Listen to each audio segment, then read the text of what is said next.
shopping content that was released directly. Yo, what's good, y'all? I'm back with another one, man. It's an update, man, about your boy Diddy.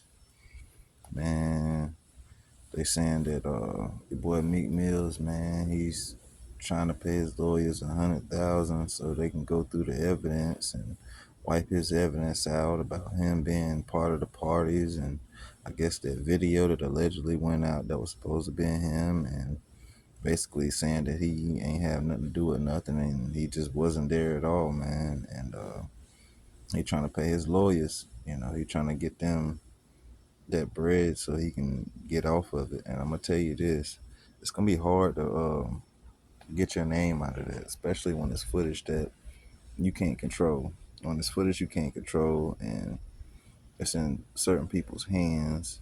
And I mean, it's not like, oh yeah, we only seen you a handful of times with him. We know you've been with him. You've been rocking with him since you was rocking with Ross, and you started the Dream Chasers, the label, and everything that's coming out has you included. So I don't know what you're gonna do now to erase your name out of that. And with 100K, I mean, I don't think that's gonna work. I mean, Diddy just tried to get him almost 100 to get out. That ain't work because it's serious situation that they're in, man, and everything that's allegedly that's going on, man. And they're saying that there's more tapes that's getting leaked out, man. And man, y'all gonna be seeing some crazy stuff on these tapes, man, especially them getting leaked out. And they said they actually have been leaked out, besides the book that Kim Porter made. And this is a bit of a cluster if you get what I mean, man. And the way it's looking, your boy Diddy is not about to go down without a fight and without telling on everybody, and that's going to be including Meek Mills, regardless whether he pay his lawyer that 100K. He gonna have to come up with a bigger bag than that, man. His whole net worth probably, man. He gonna have to get rid of everything to try to cover that up, and it probably still wouldn't work then because of the seriousness and the caliber it is and how much money is involved in that scenario, that situation. You talking about big millions, that's involved in this, man. And I wish the best for your boy Meek, man, but he did what he did, man. And he just gonna have to figure out what's coming, what's coming up, man, and what's gonna happen. Y'all gotta check this clip out, this video, man. And your boy Joe Budden, he chimes in on his podcast and give his thoughts on the situation and everything that's going on. Your boy Budden been at them parties too, man. So hopefully he ain't on nothing crazy either himself. I mean, he say he ain't, but we gonna see, man. Y'all drop in the comments. Let me know what y'all think about this whole situation, man.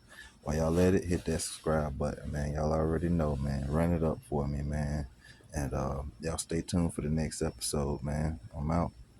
Meek Mill just offered $100,000 to hire investigators to clear his name from the Diddy controversy. Yup, you heard that right, 100 grand. Meek is out here saying he's had enough of his name being dragged into this messy situation. He's asking for all the specific details involving his name in connection to Diddy's case. And let's be real, the streets are talking and Meek ain't having it. He wants answers and is willing to pay big money for them. But let's get one thing straight. Meek's name ain't in any indictments. So why all the noise? Is Meek reacting too much to social media chatter? Some are saying he's letting online trolls get under his skin. But either way, the fact that he's dropping $100,000 on an investigation shows he's serious about clearing his name. With everything going on, you'd think Meek would stay out of this. But no, he's diving right into the fire. The real question is, will this move silence the rumors or just add more fuel to the fire? Keeps happening. Yo, want to talk about Meek? Yeah. He's basically wondering why his name is connected to Diddy so much. He's offering 100K. He's got some tweets. All right. Meek Mill says, I want to hire an investigative team. $100,000 in cash to find out every specific detail involving Meek Mill name to Diddy's case. I also want them to look at who is powering the media involving, quote unquote, Meek, anything to do with Buddy. Something not right. That is the tweet. I don't take that as him trying to find why his name is connected. I think he's saying, if y'all could find anything that I did in this, here's the money for it. It's almost like, yo, I ain't got nothing to do with that.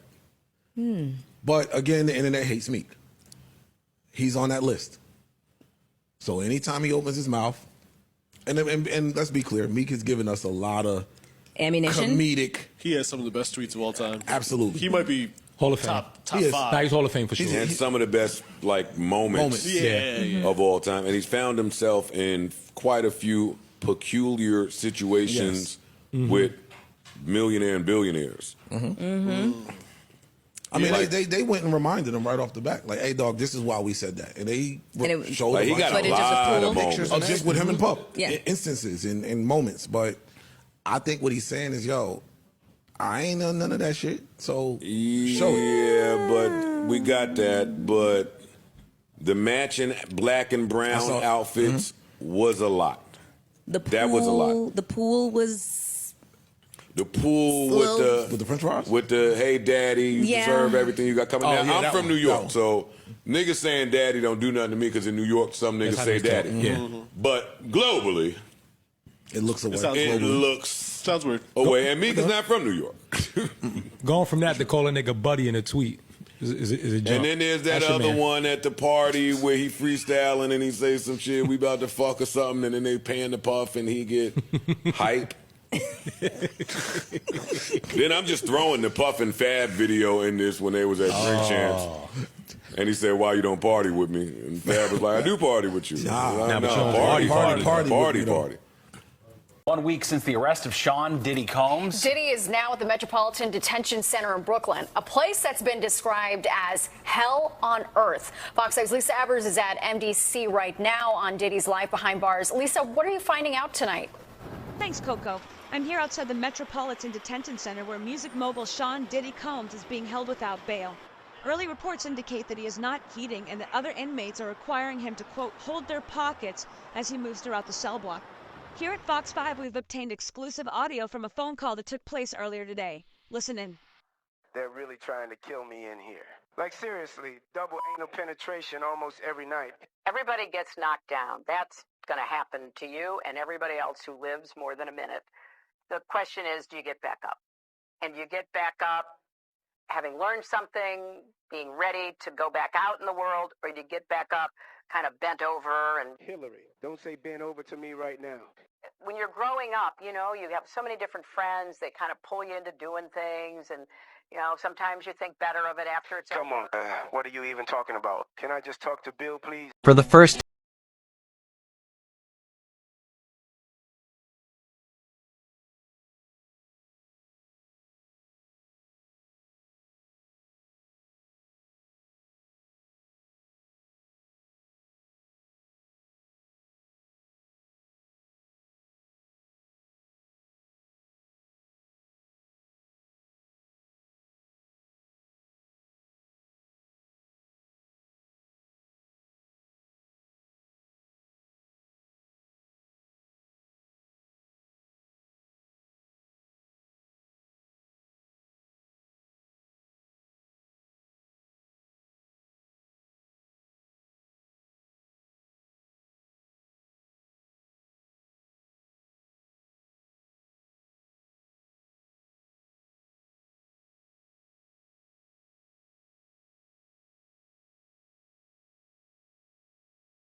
Actually went to one of Diddy's parties. Joe, I've never spoken about this before.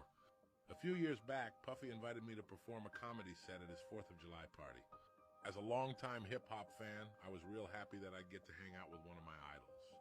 Boy, was that a mistake. When I got to the party, Puff and his crew showed me around the mansion and helped me prepare for my show.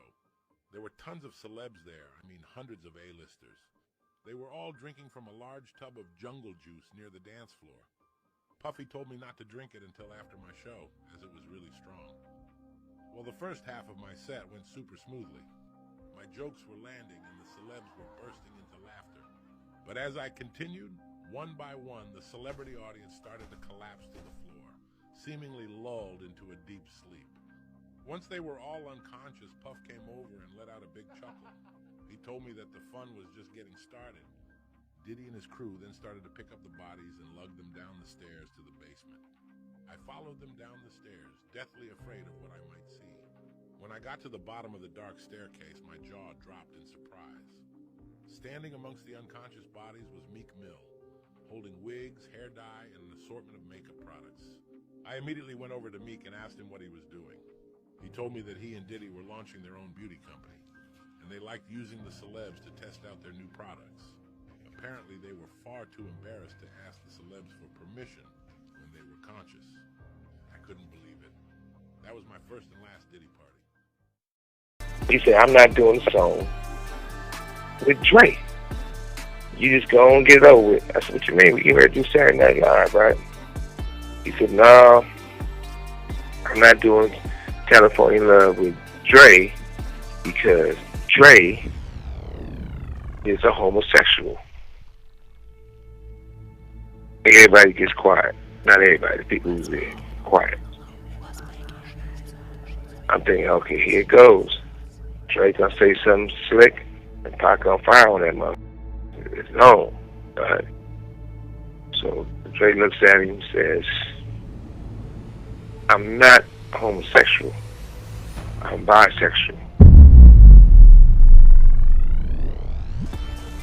And Pac just goes from 0 to 1,000. I told you. You heard him say, you know what I mean? You heard him say he's a homosexual. Well, he's not a homosexual, he's bisexual. He going around, you know, he can argue with Pac. He said, Pac, you know, you stupid, man. Pac said, no, you running around.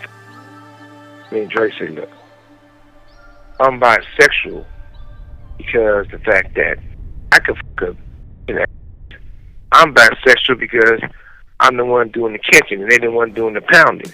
They indicted the mayor. Yeah, it's getting crazy, man. You know what's crazy? Is this word everything I love. Last month, they called me and said if I wanted the key to the city. I said, I don't want to be involved with nothing. I said, they offered me that shit. They said, Cam, you want the key to the city? I said, that ain't really up my alley right now. I'm cool with the key to the New York City, man. He said you want the key. Yo, word to blood. That's word to everything I love. Yo, Cam, you interested in the key to the city? I said, what does that get you? Who, the mayor said that? Mayor's office. I'm like, what does that get you? I don't want nothing to do with keys to the city, the niggas giving them out. The niggas who had previously had them, I don't got nothing to do with the key to the city. I don't got nothing to do with that. I actually got to go to New York this weekend for about 20 minutes.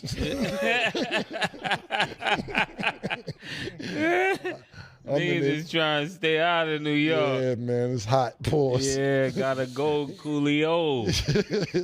It's quiet. Snoop Dogg is going to go down next. You're going to find out what Snoop has been doing all the time behind the scenes. That's why he was up there at the Olympics, which is a lost art now. We won't see any more Olympics. I mean, I guess they say it's going to come here, but I doubt it. So Snoop Dogg is now on his computer, delete. There's a thing called the Wayback Machine, by the way. But it's not only that. These rappers are one layer. So when you look in the mob, you look at people's kids, right? And they used to run the tracks, the money at the tracks and all of that.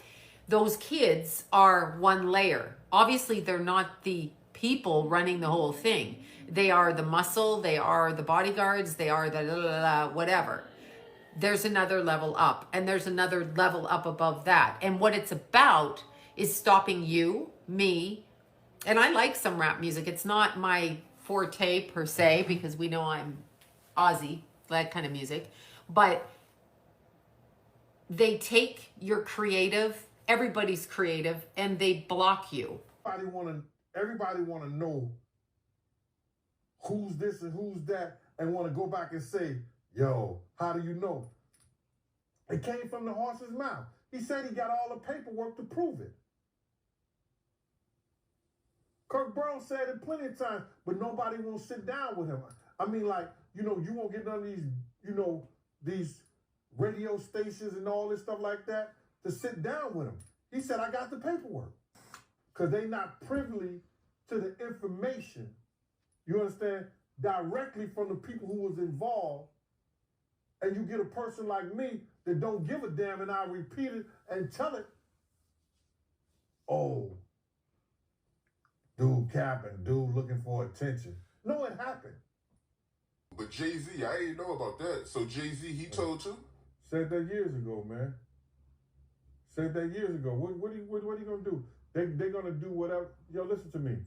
They're the reason why rap in New York went down the drain. They made sure that these young cats didn't come up with platforms and didn't come up with situations. Let me tell you something. Jay-Z and it's funny. It's funny. We were talking about how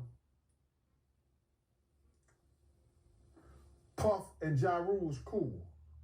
But at one time, Puff was trying to trick Ja Rule into going at Jay-Z. That whole weekend that he was with Sarah. The whole weekend they was in that hotel room. That day they was in that hotel room. Always coming back on that G5 jet. He was trying to talk Ja Rule into going at Jay-Z. But now him and Jay-Z is like freaking frat. It's crazy how things work out, huh? The black distribution situation back in the 2000s, this was an idea that was generated by Simon. And the reason why I'm speaking on this, I'm able to speak on it, is because I was there, bro. I was at the round table. I attended a few meetings with him personally. I flew out of state with him a couple times. And during this time, this is what Simon and Suge had came up with this idea, bro. Like, you know, we need to cut out the middleman. We need to cut out these Jews, man, and cut them all the way out the mix to where we do our own distributing. We become our own distributor, we become our own manufacturer, our own promoters, and we doing everything as is, besides them putting up the money for promotion and distributing. Then we're carrying all the weight, we're doing most of the work, then why not do it all? So we came up with this concept, black distributors. So being the fact that Death Row, Rap a Lot, Murder Inc., No Limit, I'm leaving out one. It was one more because it was five. Rockefeller. These were, and Bad Boy was on the list, but it was exempt based on Simon and P. Diddy's situation and relations. So his overall idea was eventually to bring Bad Boy and them in and become a part of it as well if they want to merge and join. However, those main five that I just named, Simon came up with this concept, this idea, bro, we should become black distributors and bring all of these main CEOs together who's running these prominent companies right now that's independent, who's selling millions and millions of records. We all come together, bro, and distribute our own music and distribute and package our own shit. So Simon hosted a couple of meetings, and these meetings was underground, 2 and 4th. 2 and 4, okay. 2 and 4th. He was in LA, some parts of New York, and down south to Houston. Okay. So nobody really knew about it as far as the industry. So nobody knew about the black distribution situation that he was setting up until we had a major hip hop summit. We had a major summit. To be exact, I won't give and take. I know because we just went into the millennium, which was 2000. I want to say give or take anywhere between 2001, 2002. And then he brought up the subject about Jay-Z. He started talking about Jay-Z. He talked about Dame, how solid Dame was. You know, Dame was a good businessman and Dame on his shit, but he was concerned about the nigga Jay-Z. He's a bitch, he's a faggot. That's all he kept saying, like Jay-Z. He was talking about Jay-Z. Come to find out, you know, Jay-Z, Jigga was supposed to have been the one who blew the whistle on the whole ordeal. On the whole ordeal, the fact that they was having these underground secretive meetings. So basically what you trying to say that... I ain't trying to say a motherfucking thing. I just said it, ninja. Fuck you mean what I'm trying to say? What's wrong with you goddamn interviewees? Nigga, I ain't trying to say shit. I said Jigga blew the whistle. He snitched. He told them, he would have told them people, man. And all hell broke loose. And then from that point on, all 5 of them companies went down. I'm not particularly cool with some of these brothers' lifestyle, but nonetheless, they're my brothers. You understand what I'm saying? Yes, sir. We have to look at Damon Dash. We have to look at Suge Knight. We have to look at Irv Gotti. And we have to look at Jay Prince. These four gentlemen had got together and was going to put up $30 million apiece together and create their own distribution company to distribute black music. These people got together and said, we'll never let it happen. It'll happen over our dead bodies. All in 1 week, I'm telling you the short version of the story. All in 1 week, they raided the offices of these four brothers. I'm going to say them again. Damon Dash, Suge Knight, Irv Gotti, and Jay Prince out of Texas. They raided, FBI raided their offices and confiscated their records and started piecing together cases against these. You believe behind all of this is Puffy. You've said this yourself, with $1 million, whether it was $1 million, whether it was $500,000. Tell us a little bit about that. What I believe happened with Puffy was that, again, I don't think he wanted this conflict to get worse than it already was. And if he could figure out a way to quell that, he would. In fact, we have a statement saying that Puffy had reached out to the members of the Nation of Islam to approach Suge Knight and say, hey, let's have a peace treaty, let's squash this thing, but Suge wanted nothing to do with it. So he was trying to get out from under this imposing threat, knowing that Suge held him responsible for the murder of his friend, and whenever he would come to LA, he knew that Suge Knight was trying to hunt him down. We have a reported incident, an investigation where Suge Knight had accosted one of his associates at a Christmas party in Los Angeles, and they beat the living shit out of this guy. He almost lost his eye in an attempt for these guys to gain knowledge about where he lived in Los Angeles. So he undoubtedly becomes aware of the fact that these guys are actively hunting me down. They're kidnapping, assaulting people. My life's definitely in harm's way. And so I think that out of that desperation and fear, he turned to the streets and said, can you guys kind of handle this for me?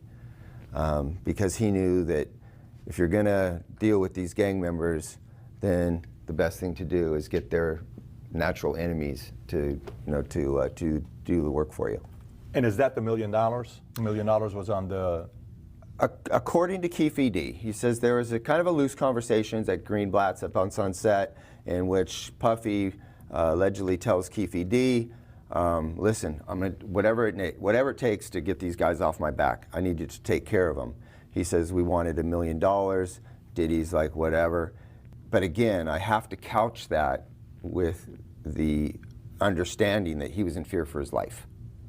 I fully get that. Yeah, I fully get that. So, but the $1 million is from him, but you don't know really if it's $1 million or it's $500,000. Because I think it's just boastful talking. Okay, got it. You know, it's like if I see a really nice car that I like to purchase from you, and I just, man, I'll give you $1 million for that. Yeah. It's just that kind of like loose. So how about the part where Zip gives him the gun? He says, listen, right now's the time to do it. Everyone's in town. Go to 662. Here's a gun that I have. He leaves it to him with the car. Right. He gives him the gun. And then afterwards, when they talk on a call, he says, was that us? And they're on the call together listening, and Zip says, yes, that was us. Keefe says, yes, that was us. Yes, that was us. Yeah. Keefe says that was us. And then he says, we'll take care, Zip says, we'll take care of the money. 6 weeks later, he's not getting the money. And, you know, he's finding out maybe he didn't get paid. And then afterwards, he meets with an associate of P. Diddy, Puffy, saying, yeah, we did pay, but Zip kept it. And then when they met, is that all been verified that maybe he did keep the money or they did not pay? We don't have anything to validate other than his claim. Got it. He's claiming that he had people that were closely associated with Eric, with Zip, that told him, hey, Puffy paid $500,000 and Zip kept the money. So that's his claim. We do know that these two people do exist and that they were associated with him, but those people have never verified that. So that unpaid debt was definitely never collected. So why were you removed from the case in 2009, or a year before you were? I yell out to her, I go, hey, where you going? Get over here. So I grab her and I start frisking her because we know there's a gun in the car. So now she looks at me and she's like, oh, my fans. I'm like, yeah, honey, I have them too. I have no idea who she is. It's 4 o'clock in the morning, right? So now I bring her over to the sidewalk. I'm finishing, right? We're talking, and now I'm ready to cuff her because there's a gun in the car. And my sergeant goes, hey, Jennifer, listen, what happens is there's a gun in the car. Everybody gets taken in. The district attorney's situated. And I'm looking at him going, how does he know her name? And all of a sudden I look at her face and I'm like, oh boy. So, yeah. And then, Things are heating up now because Diddy's former bodyguard has just come out and claimed that Diddy has compromising tapes of politicians at his infamous freak-off parties. The Diddy saga is spiraling into an even more dramatic territory, and now the FBI is allegedly involving New York Mayor Eric Adams in the mix. Rumors are swirling that Diddy might have incriminating tapes, often referred to as S-tapes, featuring high-profile politicians and government officials. The buzz is that Diddy has agreed to hand over these tapes to the FBI, sparking a lot of speculation about what's on them. The connection to Mayor Eric Adams is particularly intriguing because of his well-known closeness to Diddy. But remember recently when we were talking about all of those New York officials getting their houses raided and their devices seized, and then 10 days later, Diddy gets arrested in New York? Well, his former bodyguard believes that those two things are connected because of Diddy's relationship with the New York mayor, Eric Adams, who appointed all of these people who are now getting investigated. Given the rumors, people are starting to wonder if Adams could be implicated in this growing scandal. With Diddy at the center of this controversy, and if these tapes are as explosive as people are whispering, it could have far-reaching consequences in both politics and entertainment. And listen to this, because on top of the people whose homes were raided, since then, New York's police commissioner resigned without reason. The mayor's chief counsel resigned without reason. The school's chancellor, the health commissioner, and emergency management commissioner have all announced plans to leave in the coming months.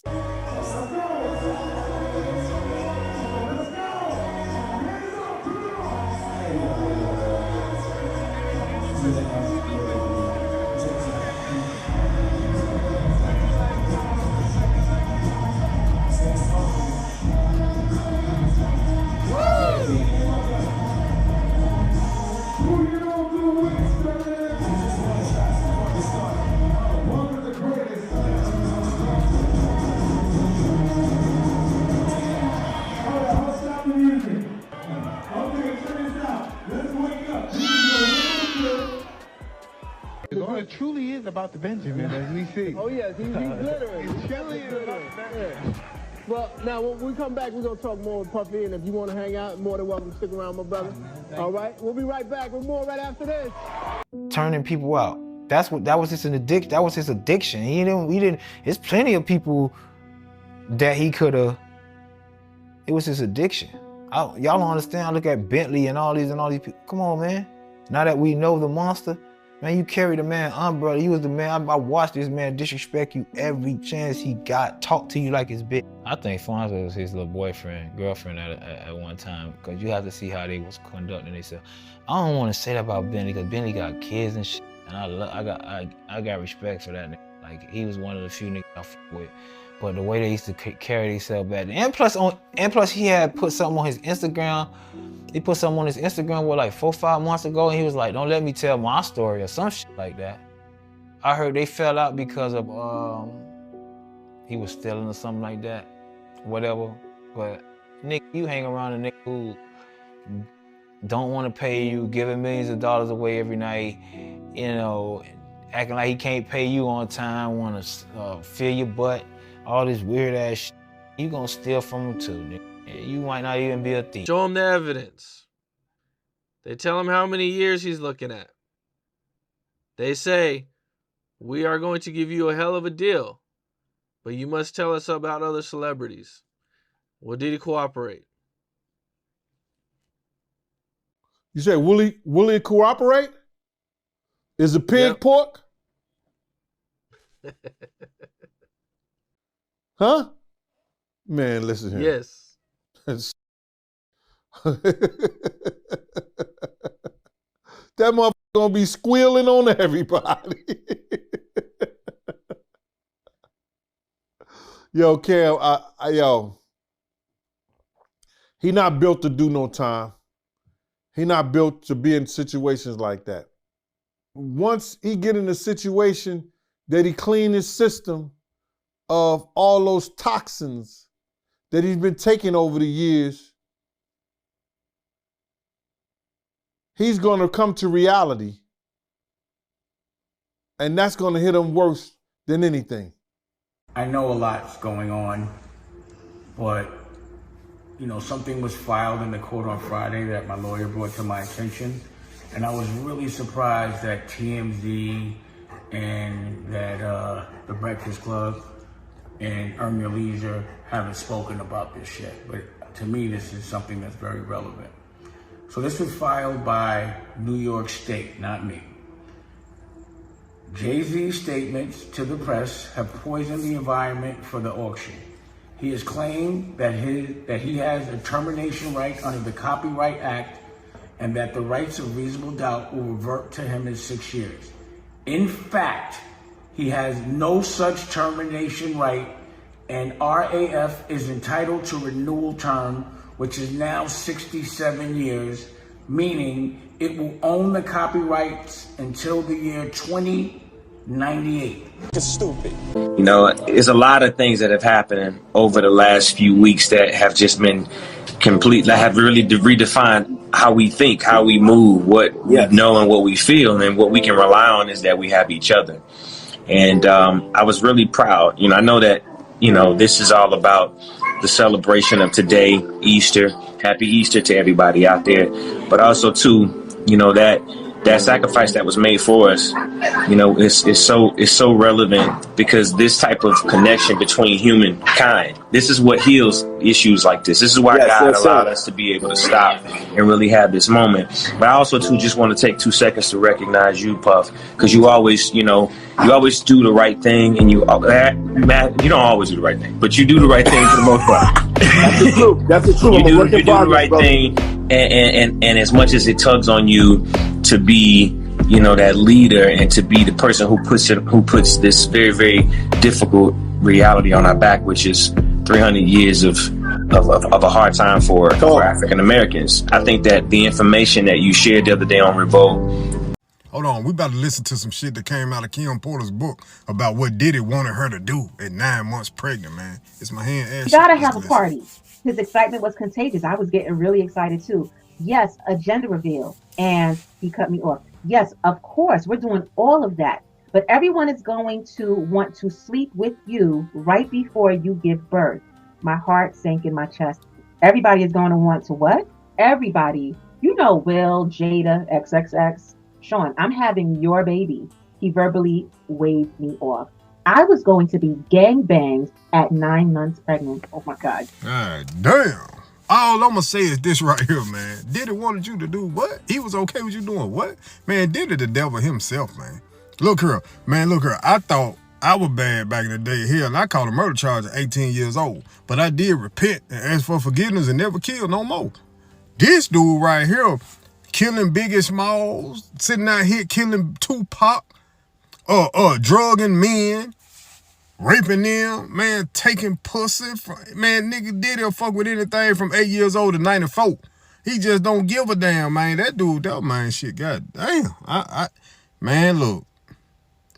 At 9 months pregnant, you want your baby mama to get a gangbang, man? I had to turn my hat crazy because this story crazy, man. Drop your comments, man. This shit wild. Drop my damn phone. After Sean Diddy Combs was arrested, these 5 celebrities quickly fled the United States. First place, Leonardo DiCaprio. He and Diddy met at a party and quickly became close friends. In the following 2 decades, the two often appeared together in various public occasions. They supported each other and had a very close relationship. Diddy even publicly stated in an interview that Leonardo was one of his closest friends. Second place, Jay-Z and Beyonce Giselle Knowles. Jay-Z once participated in the recording of Diddy's first solo album. When Diddy experienced some difficulties and controversies, Jay-Z would publicly express his support for his friend. Diddy once said on the show that Jay-Z was one of the few people allowed to call him by his real name. But regarding Diddy's arrest this time, Jay-Z and his wife Beyonce chose to remain silent together. Third place, Steve Harvey. Steve and Diddy's friendship dates back to 2005. They have a deeper relationship. Diddy was once in a relationship with Steve's stepdaughter Lori Harvey. Interestingly, Lori was the ex-girlfriend of Diddy's son Justin Combs before that. Fourth place, Jennifer Lopez. Lopez and Diddy were once in a relationship. They still remain good friends after the breakup. Lopez is focusing on her marriage to Ben Affleck. Let me tell you, what they do is, they invite you to these parties, these house parties, and then they be like, oh, Whoop the Whoop gonna be there, like your favorite rapper, the big ass person, and Whoop the Whoop gonna be there. Oh, before you get in, you gotta give us your phones and all this shit, and then they might do some gay shit to somebody, and then like try to like and record it and tell them, oh, if you expose us, we gonna post it everywhere. And I know that from word of ear, but I know they do a lot of crazy shit in these house parties. And also, what I was about to say? Oh, okay. Let me tell you an experience I went through personally. So I was with some friends in LA, and it was this big influencer party. Should I say her name? It was Bella Thorne party. So transitioning from Disney to this was fucking easy. I don't know, getting molested for fucking from your 6 to your 14 seems like way harder circumstances, or being physically abused all the time seems like a much more difficult situation than fucking have paparazzi following you since you were 12. Now, P. Diddy was my neighbor on Star Island. And although I only met him once, he did invite me to his New Year's Eve party, which I believe everybody was wearing white, but we didn't know. And we had on like sweatpants, me and my family and my kids. And we took a picture with the Ciroc liquor bottle that was outside, that there was professional photographers or some kind of vodka. And we didn't get in. They didn't let us in. The doormen were like looking at us. And we're like, I'm like, no, he invited me yesterday. I live right there. And my daughter saw him in the street and we talked, and no, we couldn't come in. Well, the next day he called and he felt so bad that he rented out the Regal Cinema for me and my family to see any movie we want the entire day in any theater whenever we wanted, which was so unbelievably over the top and extraordinary, you know. I never spoke to him before or after that, and I'm just kind of in shock. It's very upsetting.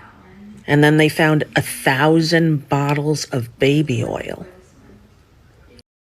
I'm going to be thinking about that the rest of my life. Diddy parties.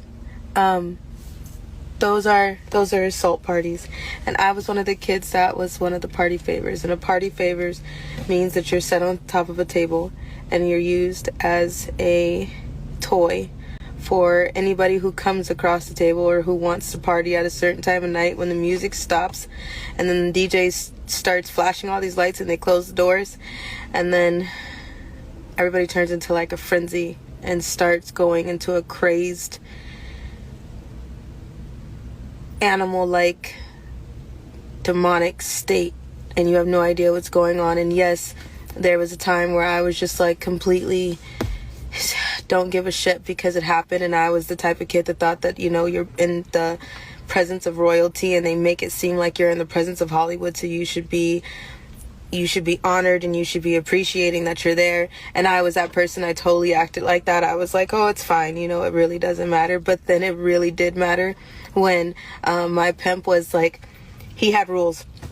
He had lots of rules, and it was more money. And if you know the difference between a pimp, a John, and a trafficker, the trafficker is the supplier, but the pimp is collecting the money and the John is doing the buying. So if the pimp is saying that full house, actual full-blown sex is, by the way, kids, don't watch this. Goodbye. I love you. Goodbye.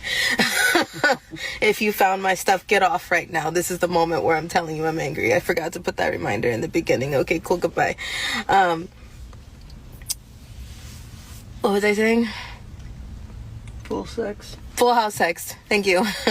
If the pimp paid for if there's rules to full house sex, and there's rules to anal, and there's rules to all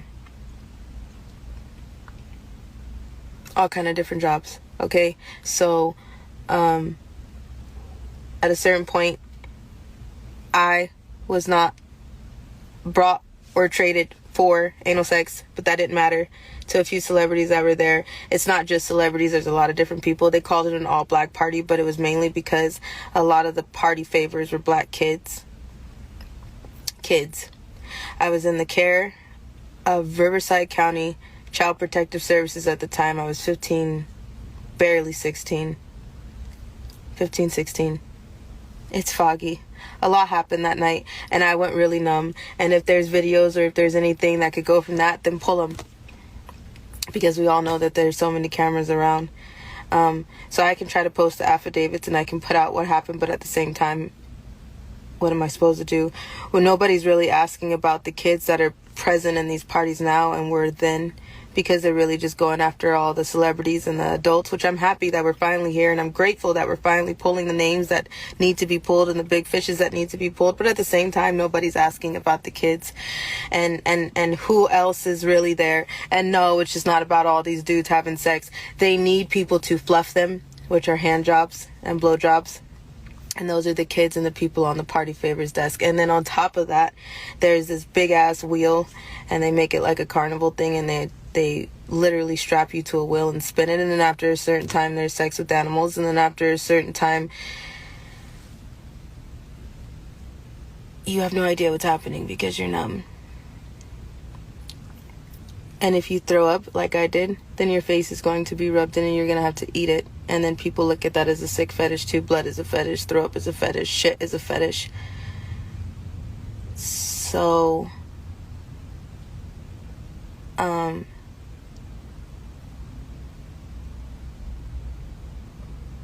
have DID, and I went numb after a while. There's a reason for all of my splits, but I just went numb after a minute. And there's times where I just checked out. You can check out for a few hours while somebody is messing with you. It exists, because if you start fighting them back, then you're gonna suffocate or it's gonna hurt worse. So well, for me personally, I checked out. That's how I'm still sitting here.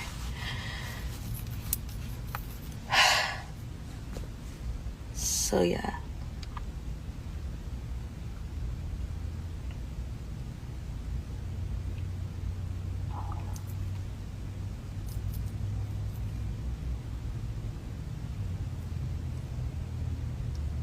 And that's not the only thing, because after so many hours of dealing with people, people assaulting you, after so many hours of that, then if you're still okay, then they just make you go to another job like I did. So then you're just transported through the tunnels.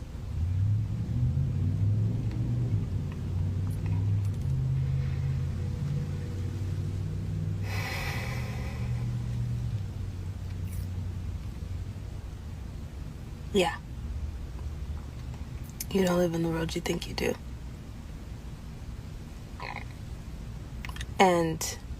And there are videos, and there is, I'm sure there's so much of this, and everybody is seeing slowly it come out, but nobody's talking about the kids. I don't want to open my phone and realize that somebody posted a video of me as a child, and there was times where, because I was on so much ecstasy and so much drugs, that I was laughing because I wanted people to think that I was okay, so they didn't kill me. So there are things that would come out that people would assume, like, oh, everything is fine, they're fine. No, I was 15, 16. I was a kid, and there were kids younger than me. And there are still kids younger than me, and CPS supplies a lot of these children. Let's just not be around the bush about this. CPS supplies a lot of these kids because they don't look for them. They don't care. You're runaways. You're AWOLs. No one gives a shit.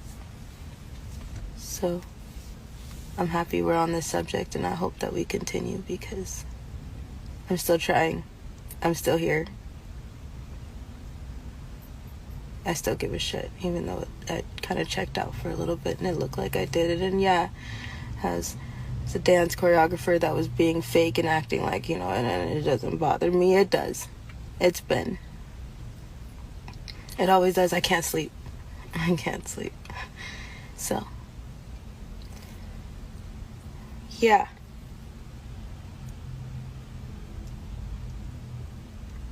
you will never, that there's,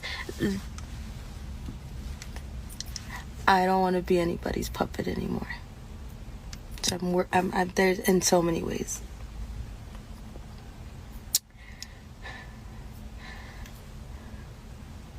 So yeah. Yep. Yeah. I just had a question. I'm just trying to tell all these young cats out there trying to come up, you know, like, where do you think they gotta go to? From your point of view, you know what I'm saying? What is the best advice you could give them? Because I be telling them, like, my best advice is they gotta do it a whole new way, different way, like they from another planet. But coming from you, coming from the man of men right now, tell them something good. I mean, first of all, you want to stay away from these Diddy popping motherfuckers. Motherfuckers dancing all on the motherfucking stage and shit. They want your ass. You call them astronauts. So be afraid. Be very afraid. You really ain't built for the game. Or something. Something like that. Don't be trying to be famous or you gonna run into a motherfucker like that.